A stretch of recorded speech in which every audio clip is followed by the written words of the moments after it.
ఇక ప్రతిపక్ష హోదా ఇవ్వాలని అడిగే వాళ్ళ దవడ పగలగొట్టాలంటూ ఘాటైన విమర్శలు చేశారు మంత్రి అచ్చెన్నాయుడు.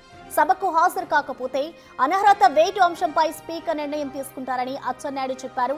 ప్రతిపక్ష హోదా ఎలా ఇస్తారో కూడా తెలియకుండా జగన్ ఉన్నారని దేవ చేశారు. ప్రతిపక్ష హోదా ప్రజలు ఇస్తారన్నారు. ప్రతిపక్ష హోదాకి కొన్ని రూల్స్ ఉంటాయని అవి తెలుసుకోవాలని జగన్ కు హితవు పలికారు. ఇటు సభలో ఏ అంశాల మీదైనా చర్చ జరపడానికి సిద్ధంగా ఉన్నామన్నారు. అడిగితే గోబు మీద కొట్టాలి, చెంప చెల్లుమనిపించాలి. అసలు ఆ వరడు ఎందుకు వస్తుంది? ఈరోజు ముఖ్యమంత్రిగా పోయావు, నాకు ముఖ్యమంత్రి ఇస్తేనే శాసనసభకు వస్తానంటే దానికి అర్థం ఉందా? శాసనసభకి రావాలని చాలా మంది ఎమ్మెల్యేలు పోటీ చేశారు, ప్రజా తీర్పులో ఓడిపోయారు. నేను శాసనసభకు వస్తానని పట్టుపడితే అసహించుకుంటారా లేదా? నీ వాదనకే అర్థం లేదు. ప్రజాస్వామ్య వ్యవస్థలో నువ్వు చేసినటువంటి ఈ వాదన ప్రతి ఒక్కరూ అసహించుకుంటున్నారు.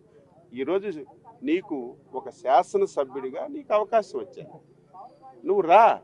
నీదొక రాజకీయ పార్టీ, నీ పార్టీ తరపున ఏ అంశం నువ్వైనా లేవనెత్తే అవకాశం వస్తుంది. ఈరోజు మేము మీ అందరూ సజీవ సాక్షులు, 22 మంది ఎమ్మెల్యేలు ఉన్నాం. మాకు ఎన్ని అవమానాలు చేశారు మీ అందరూ చూశారు. మీడియా కూడా 5 సంవత్సరాలు శాసనసభలోకి వచ్చే అవకాశం లేకుండా చేశారు. అలాగని చెప్పి మేము శాసనసభ ఎగ్గొట్టలేదే.